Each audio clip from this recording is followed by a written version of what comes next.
Pencaksilat atau silat adalah suatu seni bela diri tradisional yang berasal dari Indonesia.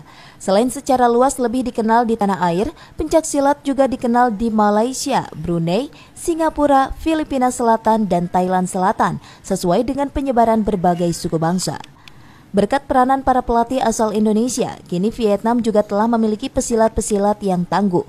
Adapun induk pencaksilat di Indonesia adalah Ikatan Pencaksilat Indonesia atau IPSI yang mewadahi semua federasi pencaksilat di tanah air.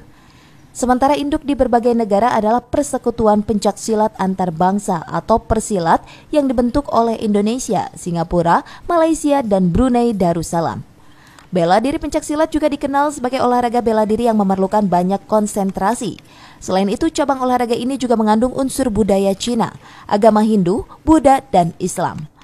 Biasanya setiap daerah di Indonesia mempunyai aliran pencaksilat yang khas, seperti di daerah Jawa Barat terkenal dengan aliran Cimande dan Cikalong.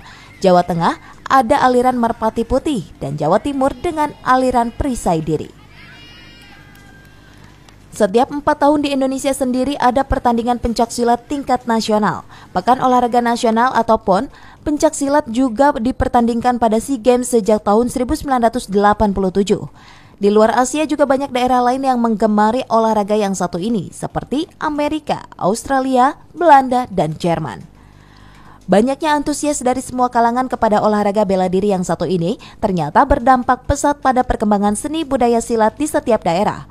Salah satunya di daerah kota dan Kabupaten Bogor yang terus tancap gas melahirkan pesilat-pesilat berprestasi di tingkat dunia.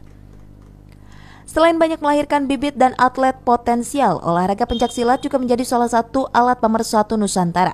Bahkan untuk mengharumkan nama bangsa dan menjadi identitas kekayaan budaya di tanah air dengan nilai-nilai yang ada di dalamnya.